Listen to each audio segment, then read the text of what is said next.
Shalom, everybody, and then we're starting again a new cycle of a new year of the studying of the five books of Moses, the Chumash, and we could not have a class about Bereshit, but there are many recordings on Bereshit from previous years. You can find them, some of them.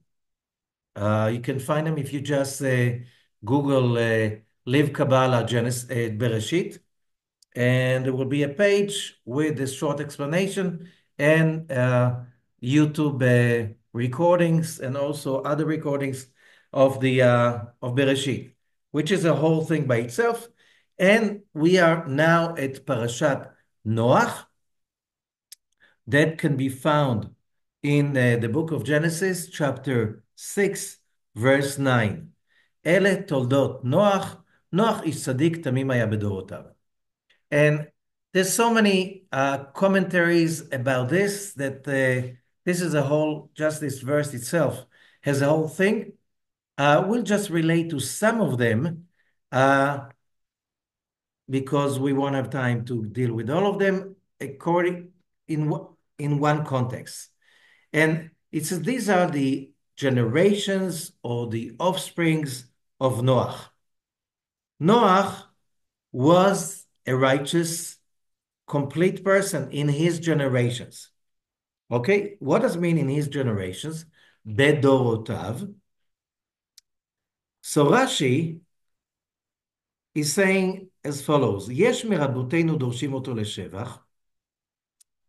Some of our teachers, our sages, they come to the conclusion that this is to praise Noah, which means he was a righteous, complete person in his generation, which means if he was living in a generation full of righteous people, he will be even more righteous.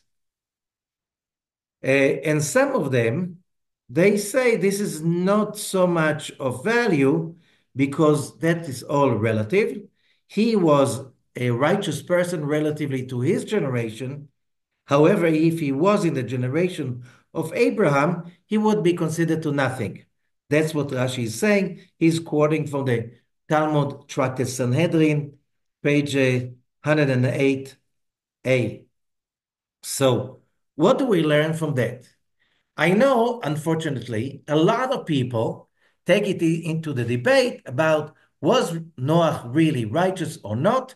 And this is kind of a problem. Why? Because we are not reading here about Noah in order to gossip about a person that lived about 5,000 years ago. Whoever thinks that this is the purpose of learning the book has a big, big problem because he doesn't understand what the Torah is about. And the Torah is not about telling us history. It's not about telling us about individuals and relating to them as, like we relate to Shakespeare or other stories that are popular on the internet or in the TV or movies.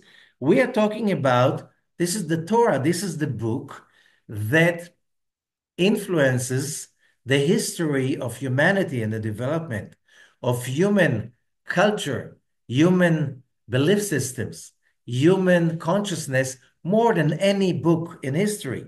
So you cannot talk about Noah like somebody that you're just, like your neighbor next door, that you're trying to criticize him if he's good or not, and so on. That this is a dangerous thing. So why does Rashi, the great commentator, who lived about 1,000 years ago in France, why does Rashi give us this idea? And it's not his, he's bringing it from the Talmud, which is it's about 1,000 years at least earlier, because the Talmud is just writing down stuff that was orally transferred since Mount Sinai revelation. So why do we have that issue? And the issue that Rashi is really hinting about is much deeper. And in order to understand that, it is, first of all, we have to relate one thing. When I study any verse in what is called the Tanakh, it's the 5 books of Moses and the other 19 books of the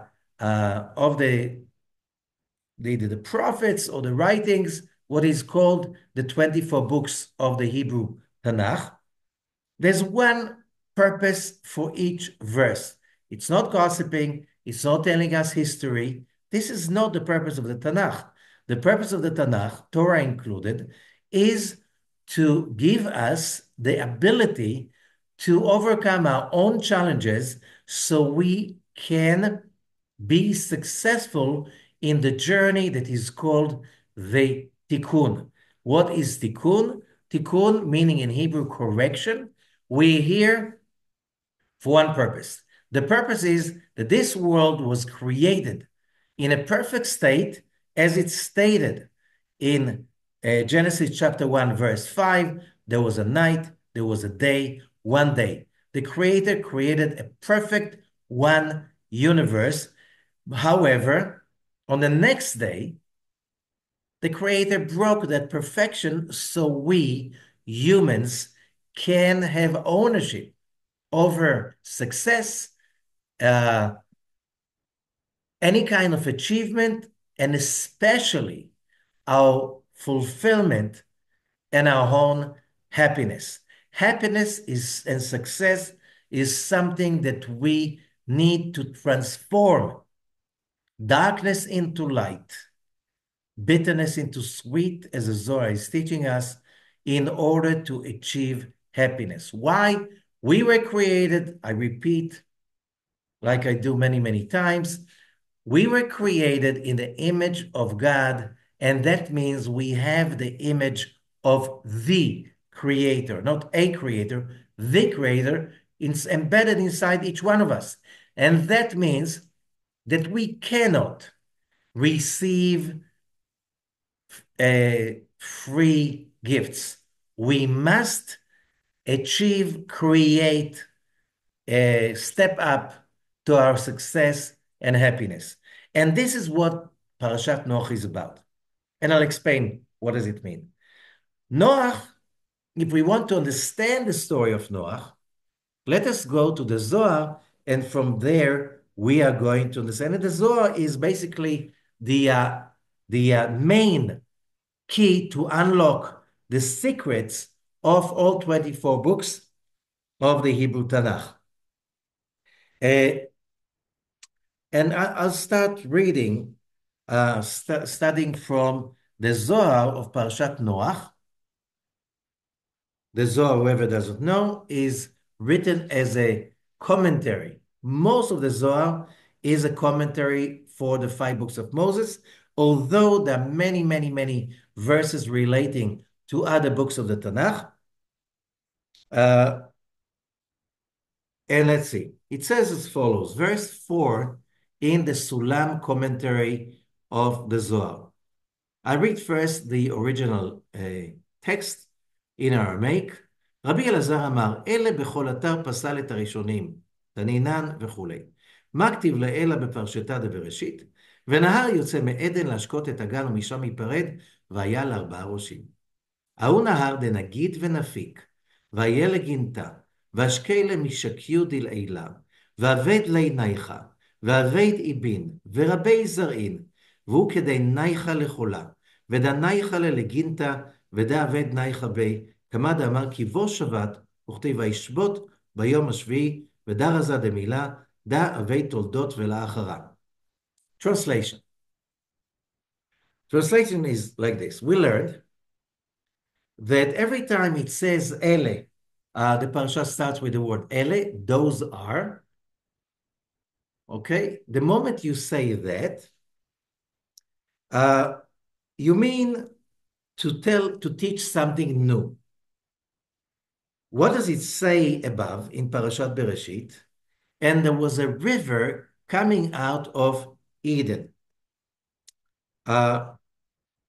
which means that river, it's a weird story. It's like, there is a river coming out of Eden, and the river is spreading out into 4 different rivers, And the names of the rivers are, some of them are very famous, the Euphrates, uh, the Nile. We have the most famous rivers in the Fertile Crescent, the birth of, you know, Western civilization, basically.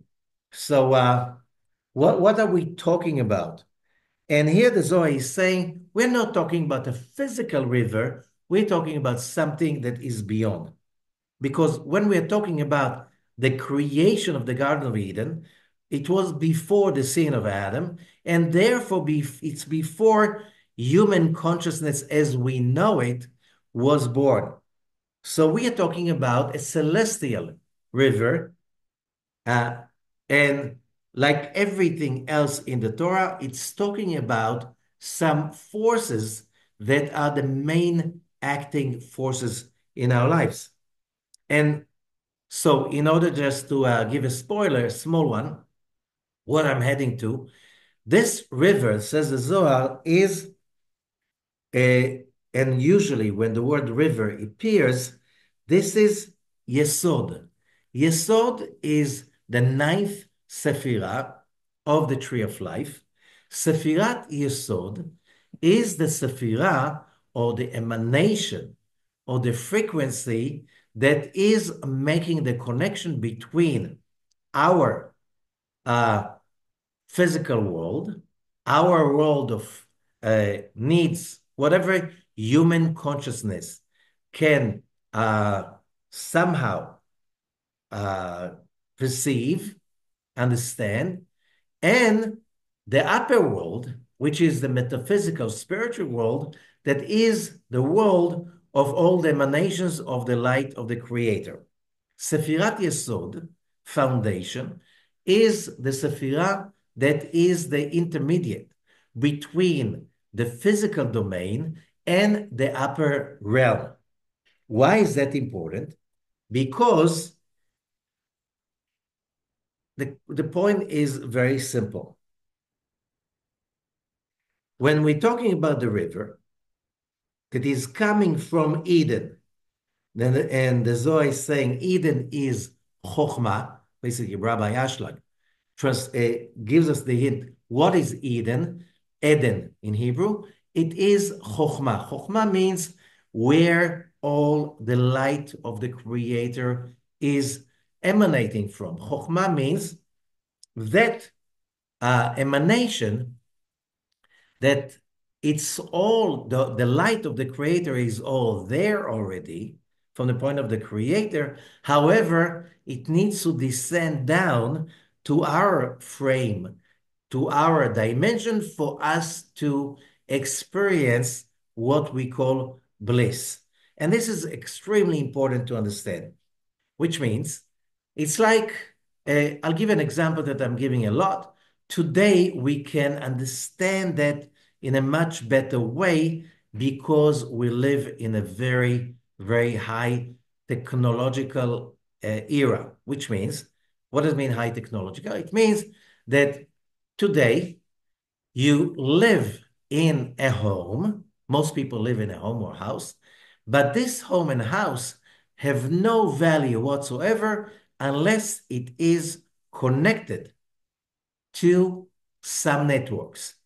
If you're not connected to the electrical network, to water network, sewage network, we have electricity, maybe we said already, and the internet and phone. If you're not connected to all of these networks, you are not living in a home, you live in a dungeon, in a cave. You need those networks in order to be able, and also transportation, in order to be able to call life in a home what you're experiencing. People live off the grid. Maybe this is very exciting to watch, but most people will choose not to live in a dungeon like this because you're disconnected, and therefore your life will be very, very limited. Just use your imagination and whatever you know about it. So, the same way that in our physical advanced technolog technological era, we need those networks in order to have a house, a home, function. And I didn't mention even gas today. Most people have, a lot of people have electricity for cooking and they don't use gas, but still, you need networks. If you're not able to connect your home to those networks, you're basically living a very miserable, limited life.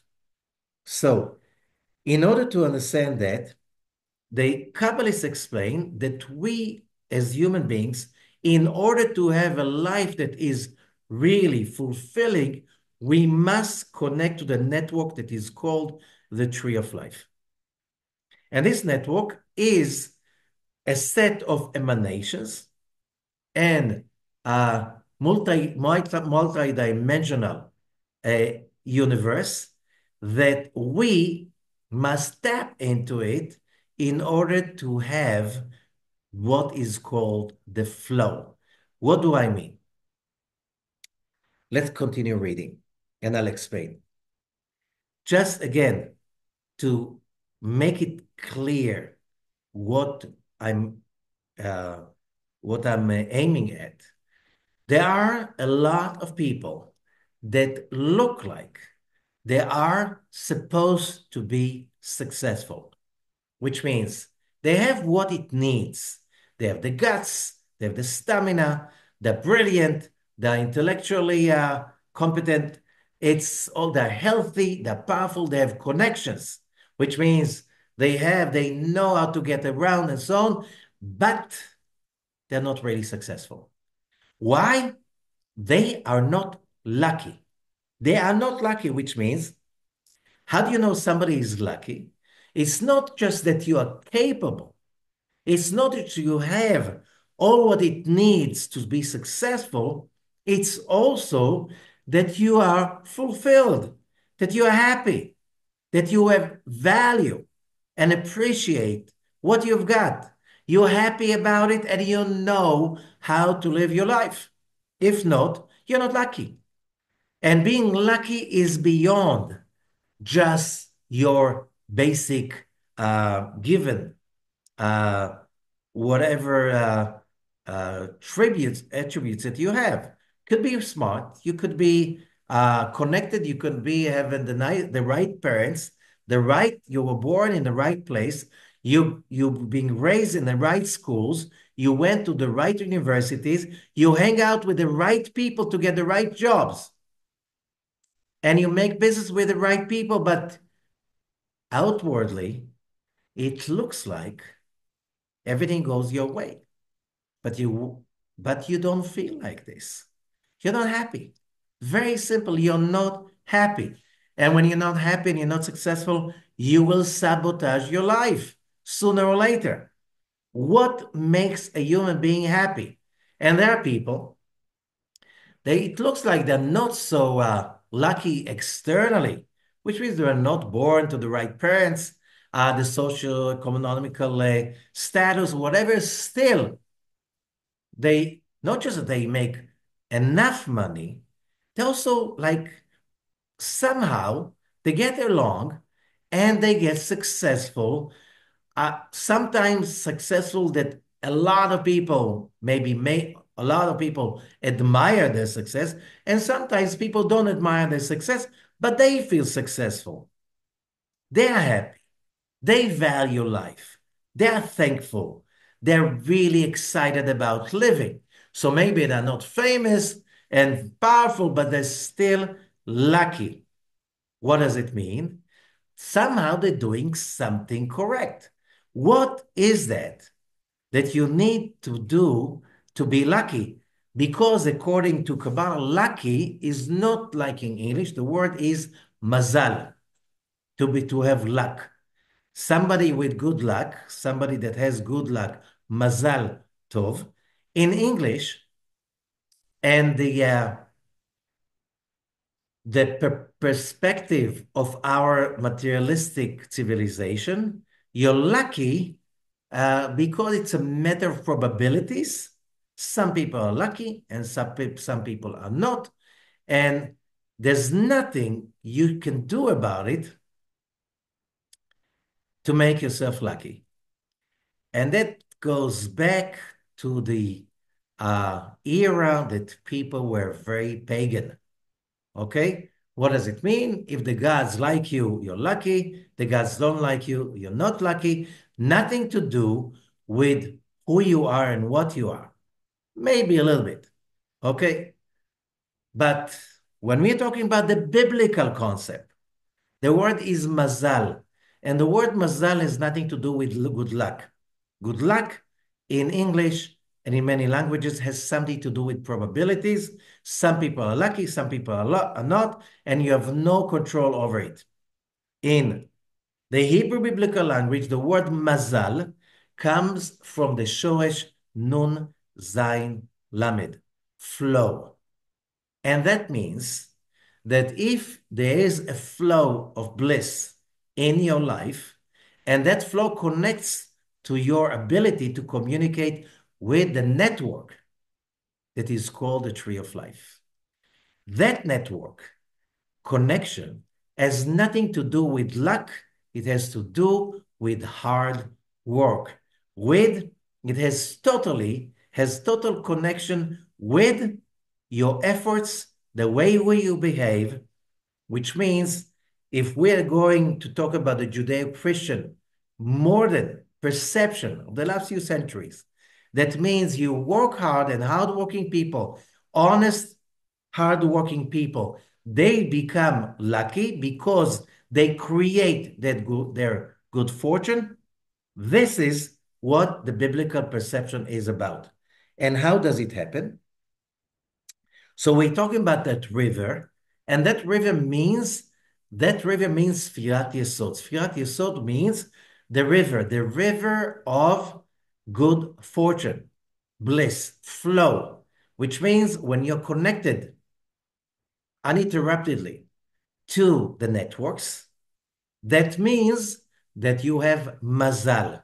How do you make it happen? It has something to do with your own choices. It's not something about playing dice. Nothing to do with that. Okay?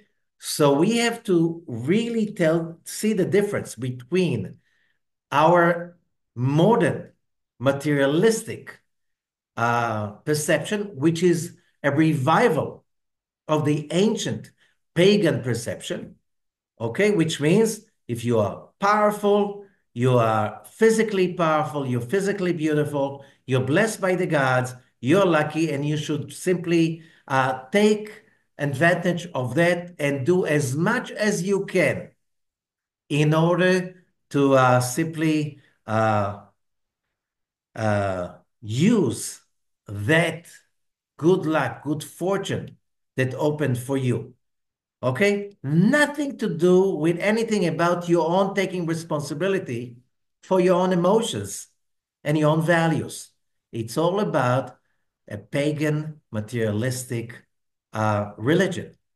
People maybe don't call it a religion. It is a religion because it is a belief system. And people do follow all what a belief system is about. Uh, and that's called, I think, I call it like the fastest growing religion in the world. Now, however, in order to be connected to Mazal, you need to be connected to the river, and the river will bring you the bliss from Eden, which is the source of all life, all energy of life. This river is the one who gives life to the garden. The garden is our reality.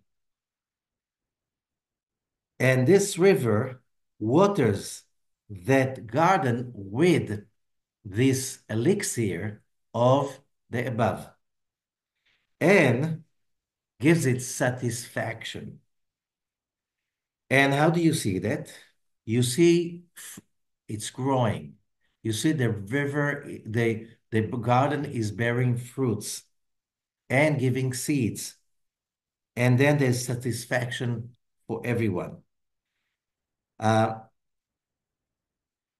Now, I'll skip some lines and we go to the main thing. Verse 5. תחזה, כגב נדע, נוח לטאטא, כי ימה קדישה הווה. דוגמה דלעילה, ודאי יקרא איש האדמה, ורזהו לפנה, דהנוח יצטרך לתיבה, להתחברה בה ולקיימה זרה דחולה דכתיב לחיות זרע. Come and see. Translation. The same way, there is the river, there is Yesod. The river is starting from Chokhmah, Eden, from the source of life, and then through Yesod, this is the frequency that is attaching. It's like the socket or like the SIM card or something like this. There's something that interacts between the network that is around you and the device that is attaching to that network, and the network works through that device. And we'll learn about, how do I make that device? And how do I make it work? And therefore, we're talking about Noah below. Noah in the physical world is a symbol for a human being that basically deciphered the secret of how to connect to Mazal. Okay, what does it mean? We're talking about a society that was super materialistic, super narcissistic, hedonistic, selfish. And we learn something that we started to study about in the previous parasha about the evil inclination. A human being, in order to be able to acquire real success, must pay the dues, must pay for the road. There must be right of way. And the right of way, in order to attach to the network of Tree of Life, is having the commitment to overcome selfishness, to overcome the desire to receive that is selfish, which means my own selfish desire. That is the main key to understand the history of humanity. Why is that important? Because if we are talking about connecting to higher frequencies, connecting to higher dimensions, connecting to the tree of life, which is a vibration that is above, as it being said, what does it mean above? Above, in the language of the Kabbalists and the language of the Torah, above means a higher frequency. What's higher? Closer to the light. What's lower? Farther away from the light. If the light of the Creator, and the Torah starts with let there be light. If the definition of the light is endless flow of love, bliss, and power, okay, we understand the definition of the light and we say daily.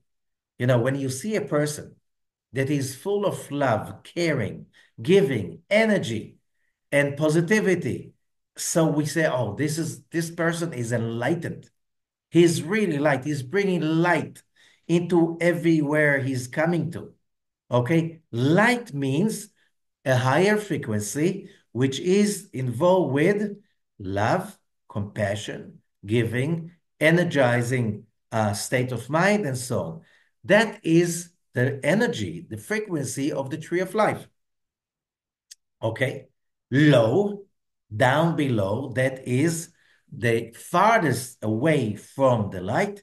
That's where selfishness is, which means selfishness is maybe very rewarding. It is very rewarding, okay, but for the short term only. Otherwise, there won't be any free will.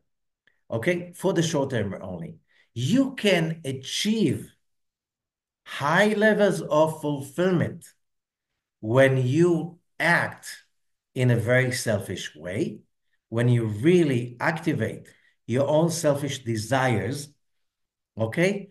However, like a short circuit, you can connect to electricity, you can pull a lot of power, but it's called short circuit, which means the connection will be interrupted and darkness will fall. Why is it like this? This is how the universe is wired. This is how it's being, and we learn through Parashat Noah. What does that mean? Because if you want to be lucky through the coming year, if you want to be successful through the coming year, our success is defined as a long-lasting flow of good fortune. A temporary, short-lived success is not really success. A real true success, I think you'll agree with me, is when that success is not lasting for a day, 2 days, a few minutes, or even just a year. And when I'm talking about success, it's not just that everybody else says that you are successful. It is especially defined when you look at yourself in the mirror and you see a happy person. And you know that you're not lying to anyone and you're not faking your success and you're not trying to cover up the failure that everybody else says that you're successful and you know that you are not. Why? You're not happy. Everything upsets you, bothers you. You're never satisfied. Whatever you have, you become too critical about yourself and you don't really feel at ease with yourself. That's not success. This is fake. So, Noah is called Ish Ha'adama, the man of the earth. Why? Because Adama is this world, Malchut. Malchut means kingdom, which means this physical frequency called earth. Why is it called earth? Because that's the tree of life is in many, many dimensions above us. And the earth is a physical manifestation of the bottom of the tree of life. The same way the earth receives heat from the sun, water from the clouds, and from all kind of other sources, and light from the sun. And when it's really bliss, full of bliss, then you can see the fruits growing up and the seeds are being given. ולמדנו סוד, and we learn a secret. אשר נוח היה צריך על התיבה, הרומזת למלכות. That Noach needs the ark because the ark is a symbol for מלכות. כדי להתחבר בה, in order to connect to the ark, ולקיים זרע כל העולם, and to establish the seed of the whole world.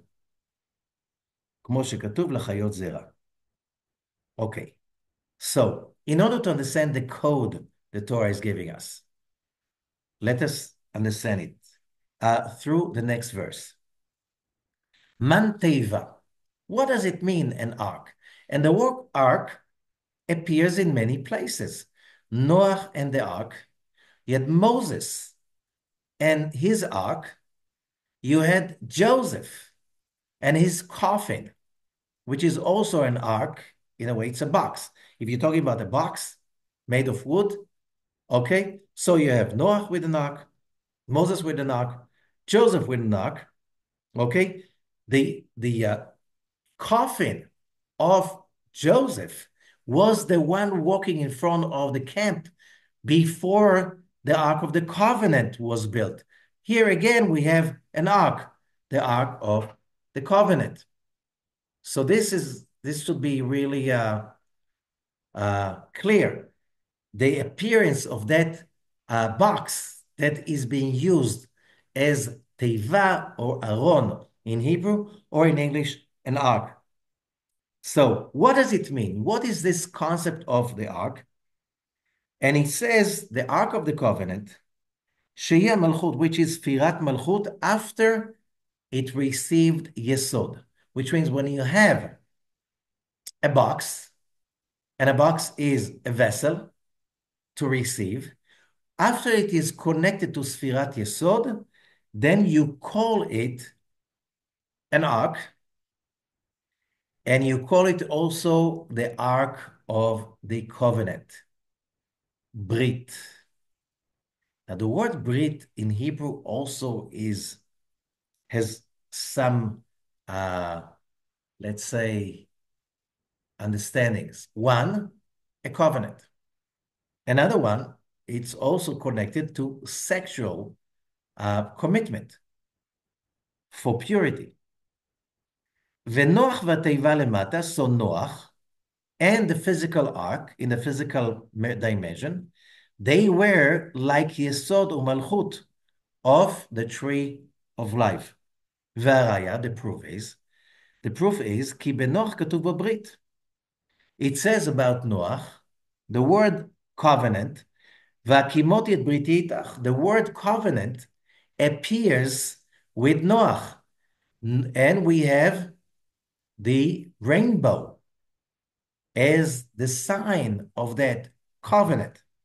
So, what is a covenant?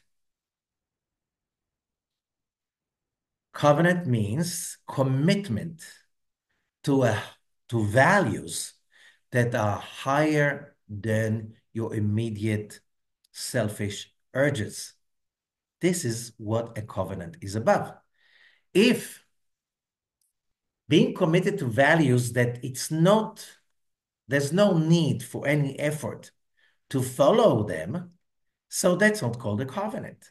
We know that a covenant is something that it's a set of rules that belong to a higher set of values than our daily, immediate, emotional, or physical urges. And that's what we call covenant. Okay? When a person has loyalty to a covenant, to values that are above the selfish immediate rules, you call it Brit. And here we get the secret. When we started explaining Noach about what does it mean to be a tzaddik, and the verse says, Tzaddik Yesod Olam. Noach was a tzaddik, a righteous person, but the word tzaddik in Hebrew is always coming together with the word yesod. Yesod, we said, this is the emanation in the tree of life that is the intermediate between the upper dimension that is full of God's flow of bliss and the physical manifestation. So the question was like this: was Noah righteous because he was just among villains? And if he behaved the same way among righteous people, he won't be considered righteous. Okay? In that case, the Mishnah is very clear about it. Stay away from villains and make sure you live among people with high values, because if you live among people with very low selfish values, you're going to be hurt. And we have the story of Sodom and Gomorrah to basically show what happened. Lot had a set of lower values. He couldn't live because of that with his uncle Abraham. He went to live with evil people, Sodom and Gomorrah, and still he was saved because he was given an opportunity to follow Abraham's values: hospitality, sharing, giving, although it endangered his life. The result was he was saved, they perished. Noah was one righteous man among a whole civilization of villains. How do we know? The Torah repeats again and again that the behavior, the values of the people of that generation, of humanity of that generation, they reach such an extreme of selfishness in which they brought the destruction of their own culture and civilization because it was full of Hamas. This is the word the Torah repeats again and again. And what does it mean, Hamas? Hamas is the word Hamas in Hebrew, in the context that the Torah is using it, few times in this parasha. It's all about uh, selfish values without any loyalty to values that are above your immediate needs, which means I can rob, I can cheat, I can lie. No values. There's one value. How can I get more for any kind of physical power that will give me physical power, materialistic gains, any kind of pleasure, no matter the pleasure where it's coming on, who you're going to humiliate, who you're going to rob, who you're going to kidnap and enslave to your own vicious desires. That's called Hamas in the Torah. The word is simply there. That was a culture, a civilization of Hamas. And that civilization, every civilization we know historically that is into that frequency goes into a very fast track of self-destruction. Okay? So historically, research will tell us, psychology will tell us, when you live in a society in which you have no right for anything, because it doesn't matter what did you achieve in your life, because there's no justice, because there's no honesty, because there's no obligation of anyone to any conduct of honesty, respect for other people's happiness, property, whatever you name it. We know that societies that go into that track, the GDP of that society will drop tremendously. Why? Because why would somebody have any incentive to create value when he cannot own that value, because nobody around him will respect that value? Which means if everybody robs everybody else, nobody is honest, and there's no real government in a sense of uh, serving, serving the public by uh, giving people some trust, which means that if people have access to power, either because they were elected to that or they took the power by themselves, by force, doesn't matter, and they use that power to abuse everybody else around, the word is called Hamas, and that society will go into self-destruction. We could see it in the Soviet Union. People had nobody respected their private space, private property. They were robbed all the time. You can see it in like different regimes around the world. You see, wherever there's dictatorship, there's a very high class that they simply rob everybody. You can see it in Venezuela. You can see it in Iran. There were very, very thin layer of people. They take all the money for themselves. And then you see that the government does not care anymore about infrastructure, about education, about anything of giving back to the people. What will be the result? The result will be the collapse of that society. Okay, because nobody has any incentive to give, because what society is about, society is, it's like a bank. Everybody puts in so you can pull out whenever you need, as much as you need. The more the bank can give you, either give you back your investment or give you loans, the more your society will thrive.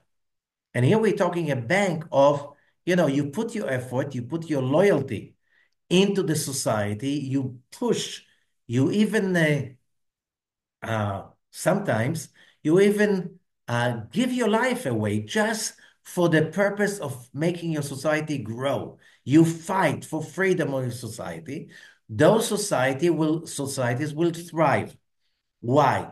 Because when the idea is the benefit of the whole, the unity of the whole, and more than that, the only way you can keep that is when you have loyalty to those values of honesty, integrity, love, caring, respect towards other people's right for their own happiness.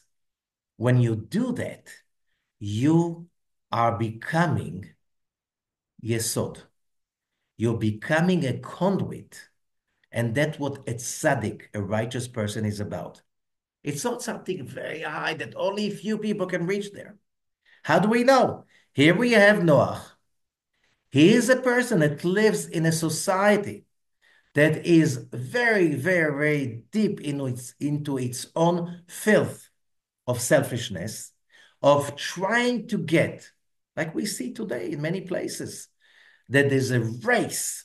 How can I get more high in the shortest time? Who cares about what happens tomorrow? Okay?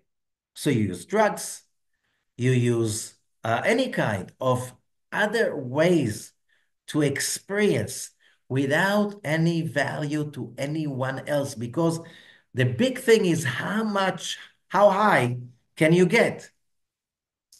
And since it's all selfish, this is culture and civilization of Hamas. That's what it is. Simple as that. Noah, although he was part of that civilization, still somehow he was raised to have loyalty to ideas that are above the immediate gain. Honesty, love, respect, self-restraint sexually. Integrity is also self-restraint. I could make so much more money if I just cheat the people I'm working with.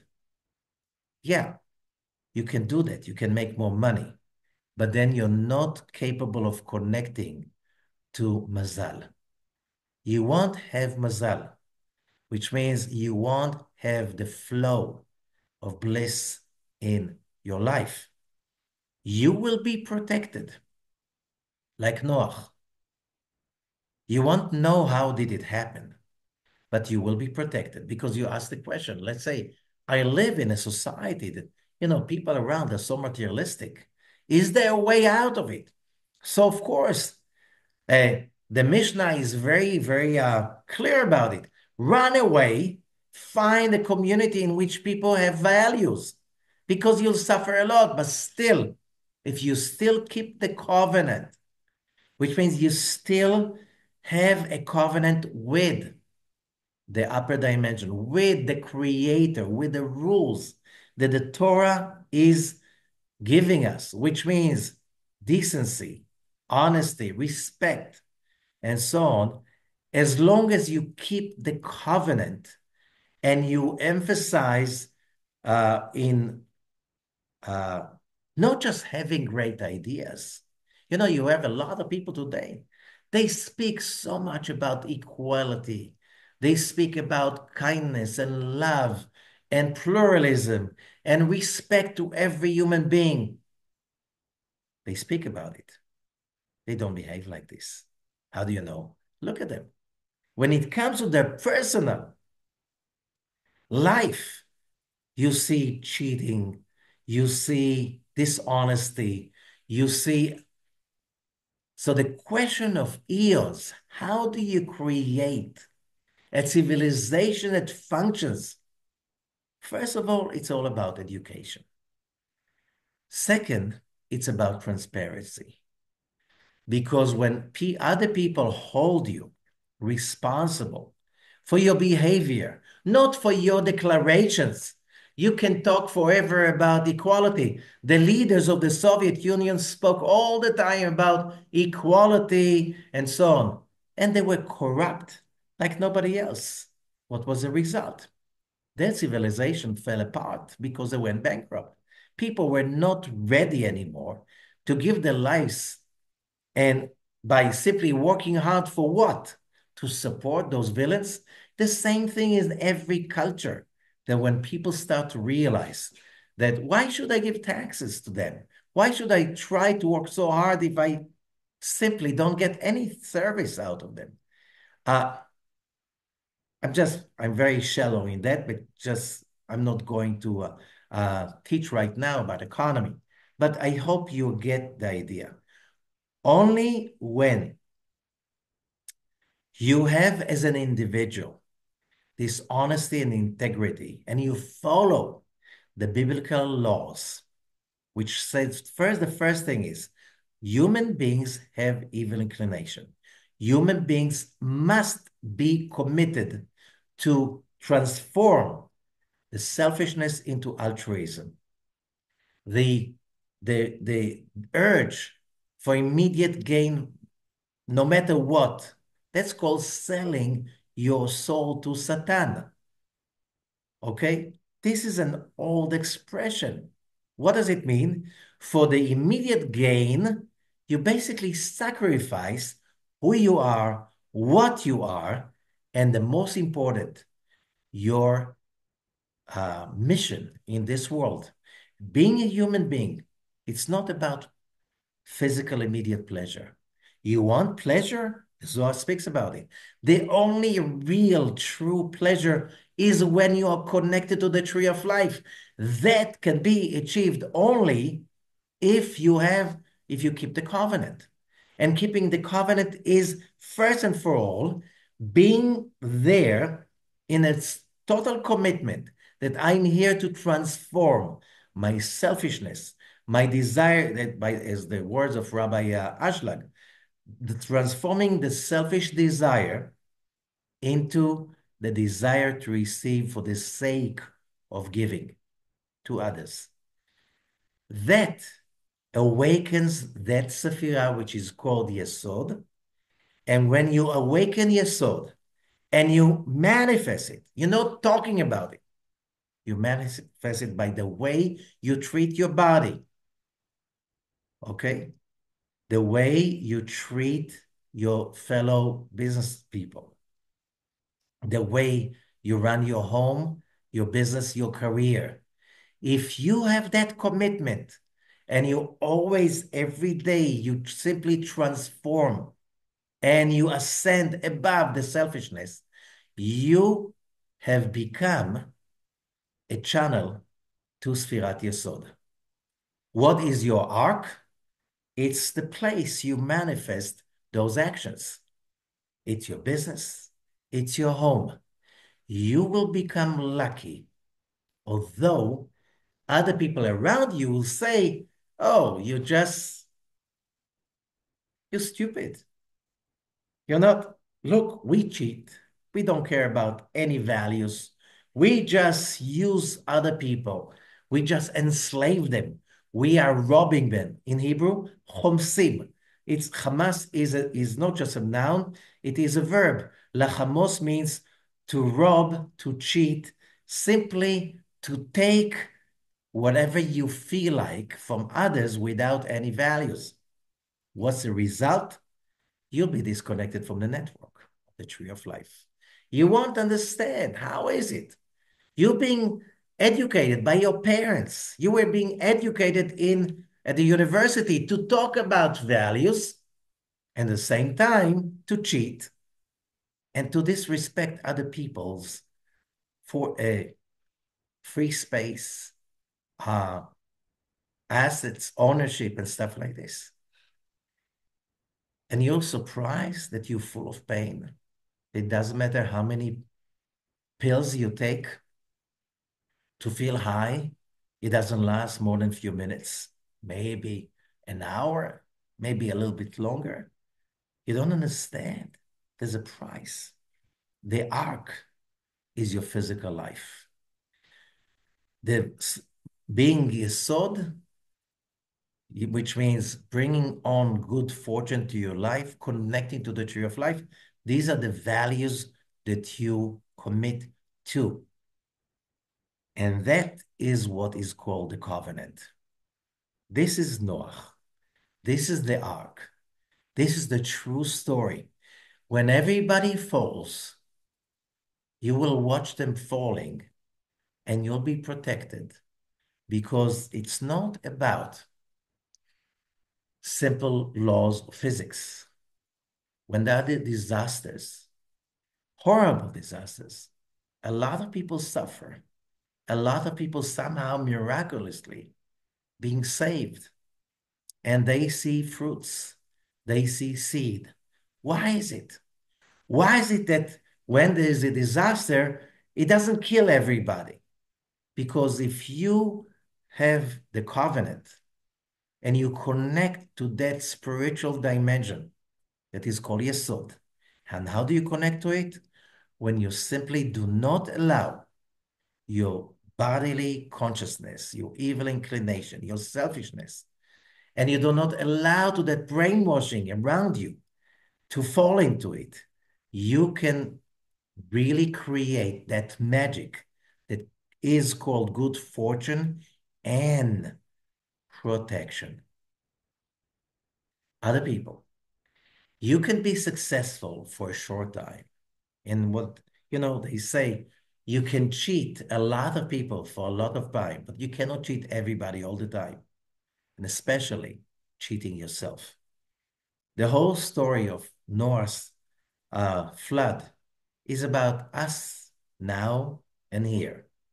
We are living in a generation in which we will see how the generation is separating into the people who will insist to go back to the time of Noah, to be associated with Hamas, which means killing other people, that's okay.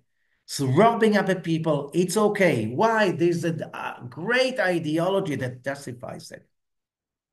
You can't do that and get out of it. We are in a very, very powerful time, and we have to keep the covenant, which means you have to connect to the tree of life. The test is every day. And basically, that's the secret of success, really true success. So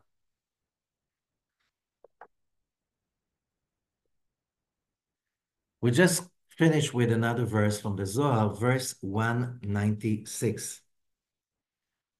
כשאדם חטא לפני ריבונו, when Adam sinned, okay, הוא ממשיך ומביא את עצמו להסתתר, he tried to hide from God.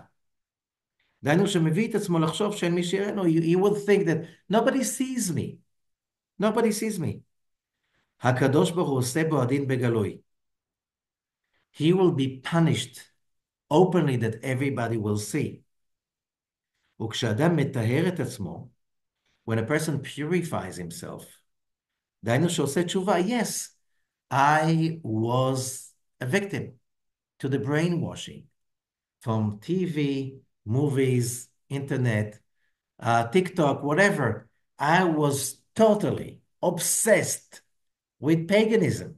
I was worshiping my selfish desires. Because if you look at paganism, who are the gods of paganism? It doesn't matter if it's the Greek gods or the Roman gods, the Aztec gods, all of them represented the different aspects of human slavery to selfishness. And if the gods can do, I can do. If you think that this is not visible to the real true God, what is God? God is sitting there and judging everybody? No. There's a system. It's called the tree of life. God is giving to each one of us endlessly. However, the results of our actions are very visible. Sooner or later,